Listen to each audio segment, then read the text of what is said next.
All right. As we started earlier, we went through introduction to investment property. We said that investment property you only include land and building, but also you have to check on whether they meet the definition of investment property because it could be land or buildings, but it could be property under a 16 PPE. After checking the definition, we took a look at examples, other considerations, definitions, recognition. We went through all these measurements. Yes, we said there is cost model just like for PPEA 16, and then there is fair value model. And we said that whenever there is a fair value gain or loss, it all goes to statement of profit or loss rather than other comprehensive income. I hope you do remember that. Yes. Yes. And maybe, yes. So today you have to proceed with changing models. Changing models, what do we mean by changing models? By changing models, we just mean that let's say initially you'll be using the cost model because that's what you'll probably be having at the beginning. So what do you do when you change the model? Let's say you are using the fair value model, you are using the cost model, and then you move to the fair value model. That's what we are going to take a look at how to proceed with that. That's why we say, once the entity has chosen the fair value or cost model, what if you have chosen? Initially, you obviously have the cost model, but maybe when you change, let's say you are an entity and you have chosen either the fair value model or the cost model subsequently. If you do that, you should apply it to all of your investment property. Because as I told you, investment property, land and building are all in the same class. So whenever you cannot say that for this land I'm using fair value, for the other land I'm using cost model, or maybe for the other building I'm using the cost model. No, whenever you apply it, you should apply it throughout. And so it should not change from one model to the other. You cannot just change it from cost model to fair value model, or fair value to cost model until you have a reasonable factor. That's why you say you should not change from one model to another unless a change will result in a more appropriate presentation. If you truly believe that by changing, users actually will get information that is useful, users will get something from your change, that's when you are allowed to do that. And the standard said that it is very unlikely that you would change from fair value model to cost model. Fair value reflects reality. So the point that you change from fair value model to cost model, this is very unlikely. Maybe if fair value is can no longer be obtained, maybe something was in the market. But for land and the buildings, to say that there is no fair value for land and the buildings is obviously very difficult because that's what is all over the world, right? So that's why we believe that changing from cost model to fair value model will be appropriate and not otherwise. All right, and let's go to the other point here, transfers to or from investment property. There is also nothing here. It's something very normal. Let me just remind you something. As you do remember, I told you that when defining investment property, we say that it is not inventory, but also it is not PPE. If you do remember that, let me just go up, just go back up and show you. Do you see this definition? We explained the meaning of investment property, and we said rather than. By the word rather than for using production, supply of goods or services, or for administrative purpose. This, if it falls under this is PPE. But also rather than for sale in the ordinary course of the business, this is inventory as bias too. So maybe you can be having investment property, but you need to change it to PPE, to Section A. Or you can be having investment property, but you need to change it to inventory. Or otherwise, maybe you are having investment property for investment, but now you need to use it yourself. So it's like you are changing to PPE. Maybe you have investment property, but now you need to sell it as inventory. You need to change it to be inventory. So you can also apply Part B. So that's where we are going to be shown how to proceed with that. Now, if you do remember, it depends on whether you are using the cost model or the fair value model. So we'll take a look on how to proceed with this at the cost model, but also under fair value model. Of course, on the cost, that's obvious. 40. So that's why we're saying transfers to or from investment property should only be made when there's a change in use, right? You cannot just transfer. It's obvious there must be a change in use, because if something was an investment property, but now you are holding it as own occupied. If right now it's own occupied, that means you have changed the use from investing it, using it as an investment, to as property plant and to own occupied, which is PPE, right? Something like that. So it's just simple. Under the cost model, there is nothing important really. So our investment property will lead to no change. There will be exactly no change, because under cost model, you not use the fair value. So whatever amount was in the books will still remain there. So it won't matter whether you are changing it from investment property to inventory or PPE, or you are changing it from inventory or PPE to investment property. So it will exactly be the same thing, right? Let's say that you are changing from investment property to PPE, which is own occupied. Simply speaking, it's own occupied or inventory, right? No change, because just presume maybe you are having investment property of $10 million, but you need to change it to PPE. Simply speaking, I'll go to my books and remove that investment property, right? I'll remove investment what? Investment property like this. Let's say it was $10 million. And after doing this, I'll have to include to make it as PPE. So I'll go to PPE and debit property, plant and equipment, just like this, and write the same figure, 10 million. Just like that is over. In case we are changing it to inventory, this would not be investment property. It would have been inventory, right? So that's why the same carrying amount will be used, and so you'll encounter no problem at all, just like that. And so even if you are changing from PPE or inventory to investment property, you would have done the same thing. You would have to, what did I just do there? I meant this, no. I said that if you are changing from investment property to PPE, you would credit investment property and debit what? PPE. If you are changing from investment property to inventory, then you would have to credit investment property and debit inventory. This is what I mean, just like that. In case we are doing it the reverse way, you are changing from PPE or inventory to investment property, you would just revert these entries and everything would be totally fine, right? So it's just like that. And now let's go to the second point, which is much more important. Actually, PPE in the IAS 16, so it will be just easy. Now, under the fair value model, fair value will be involved. You will be having a certain amount in the books, but if you use the fair value, you would have to know the fair value at the point of change of use. So that's why we say where there is a transfer from investment property carried at fair value to owner-occupied property or inventory, what do you do now? If you change from investment property to owner-occupied property or inventory, actually it's nothing much. When doing the decision, just take a look at where do you change from. I'm changing from investment property, right?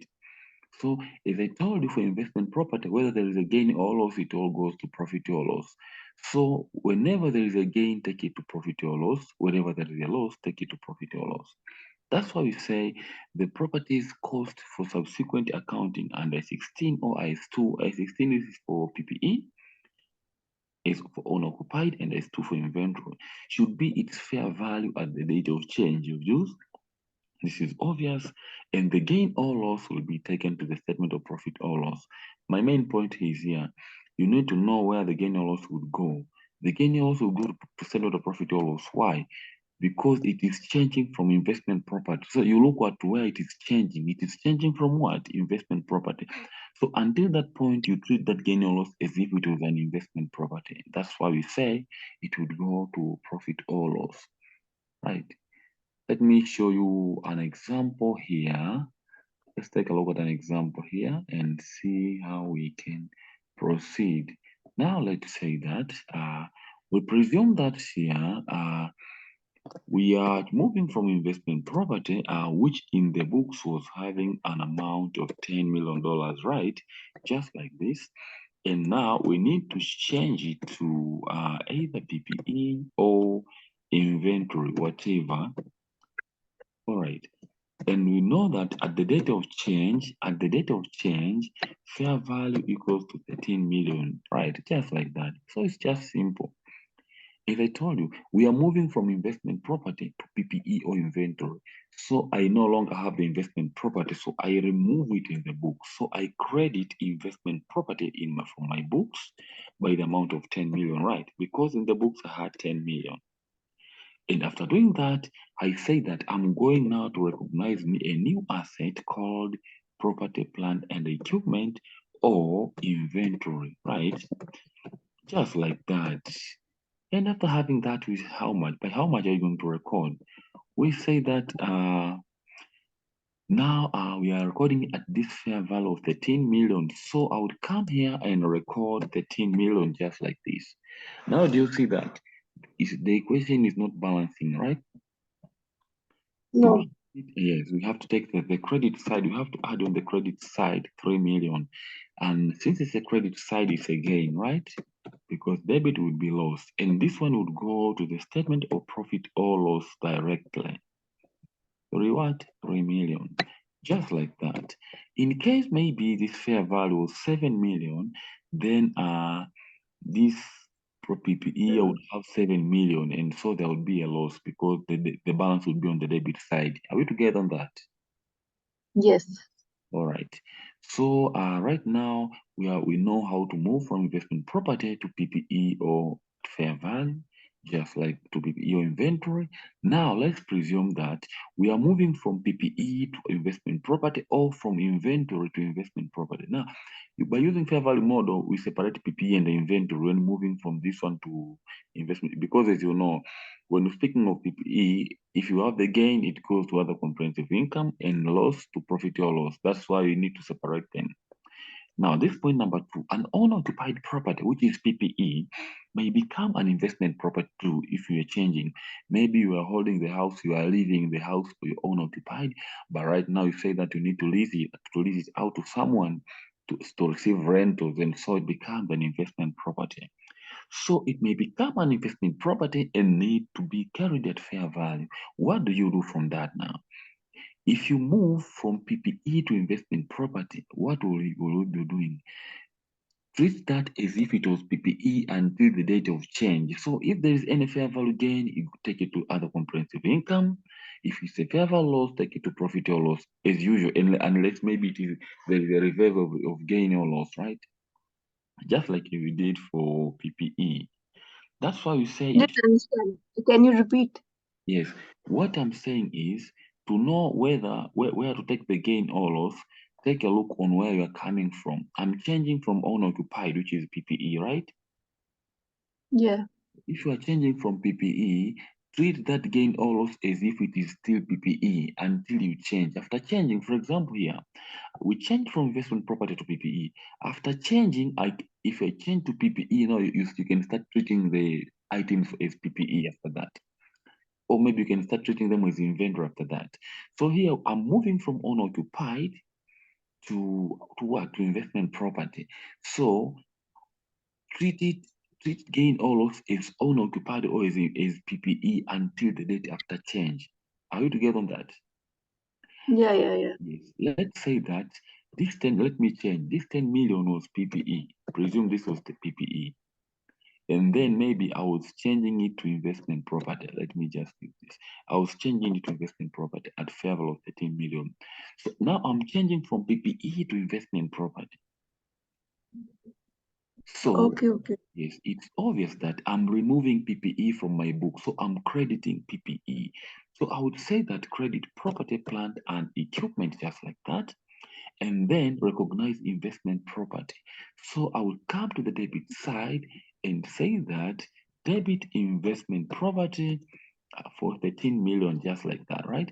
After doing this, now you take a look where to balance. The balance is on credit, right? So I would have 3 million.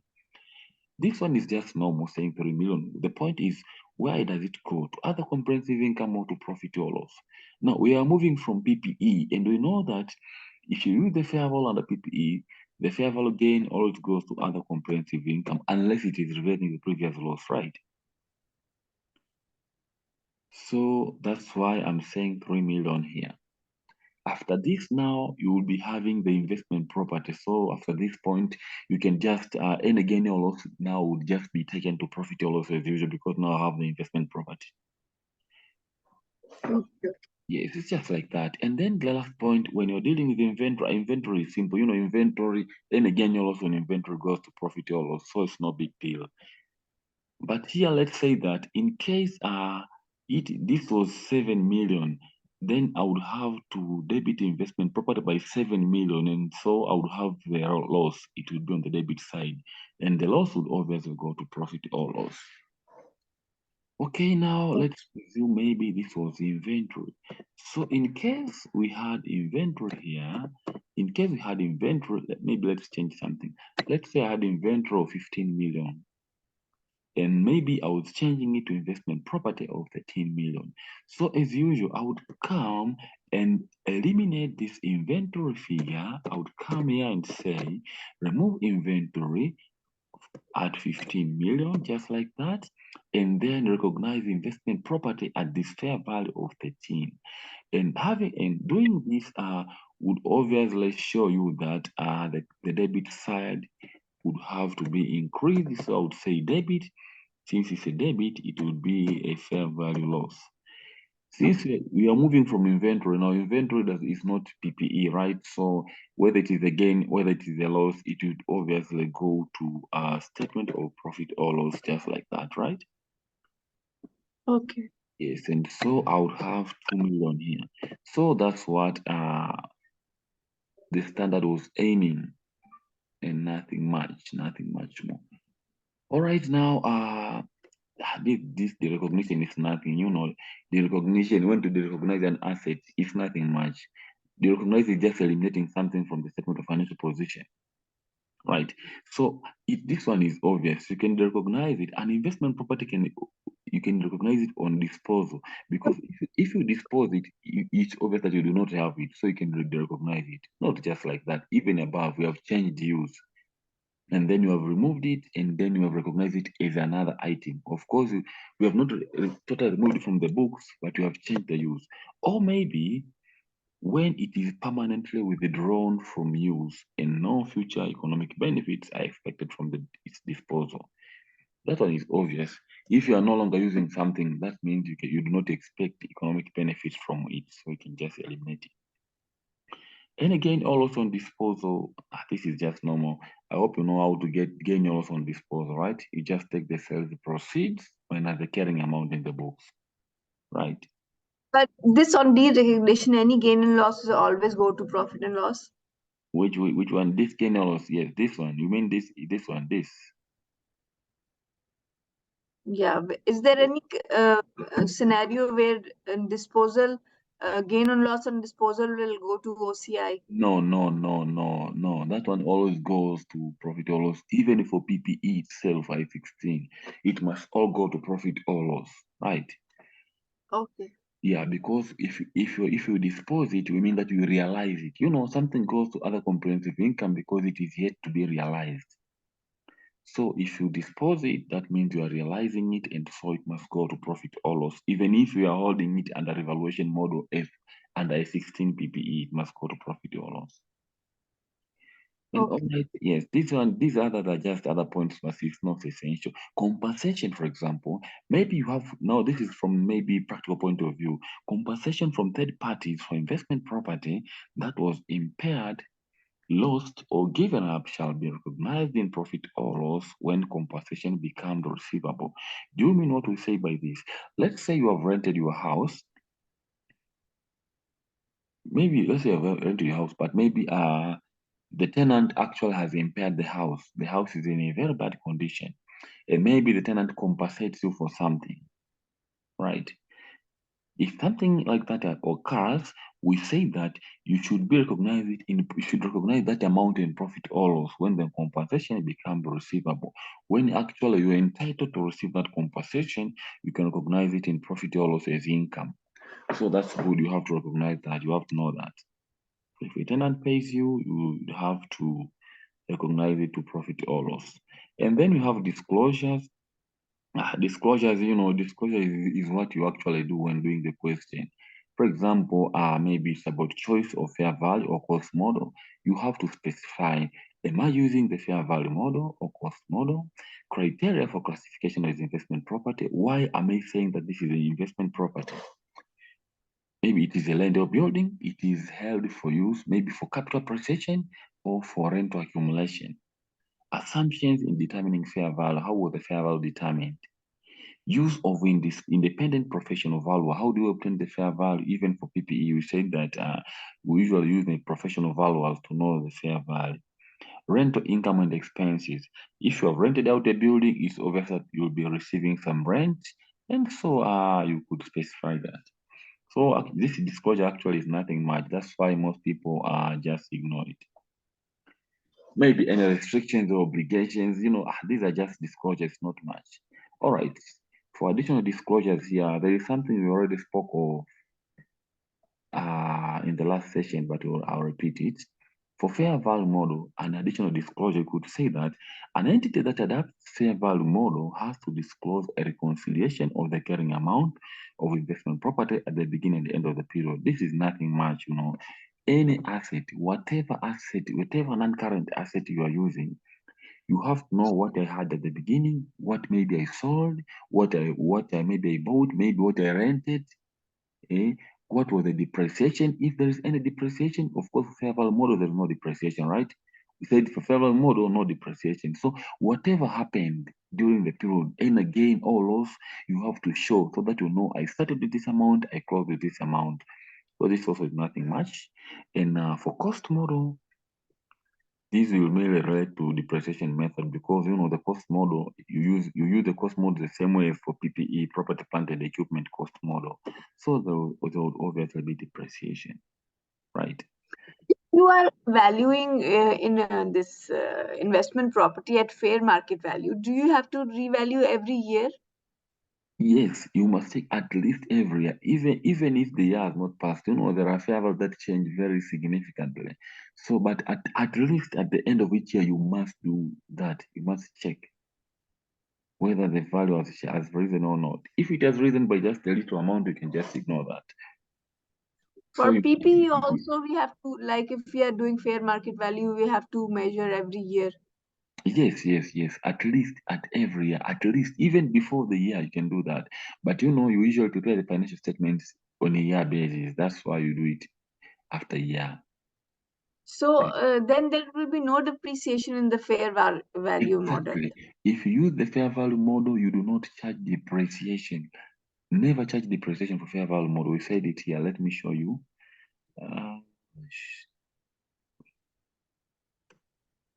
I think it was the last point when we were just finalizing that the fair value model. You see, if you start fair value model, you do not charge depreciation. You just take at the end of the year whether there is a gain or loss, just like that. And if you don't understand that, that's why that's why you see that any gain or loss goes to profit or loss because other things are accounted for from the inside. Here, we say that and depreciation should not be charged. Do you see this? Okay. Yes, so never charge depreciation when using the fair value model. Okay, an entity which adapts the cost model must disclose the fair value of the investment property. We also specified it under the cost model above. We say that fair value model gives a more appropriate presentation. So to justify that using the cost model is fine, you have to show the fair value. You also have to show the fair value so that the users can compare. Because using the cost model, you might find out that maybe you have $10 million in your books, but maybe the fair value is $16 million. So you find out that you are wrong. You should have used the fair value model. That's why you have to show it. If you are using the cost model to justify that, it's just fine using that cost model, right? Okay. Yes, now we have to go and take a look at some examples and see how we can proceed with this.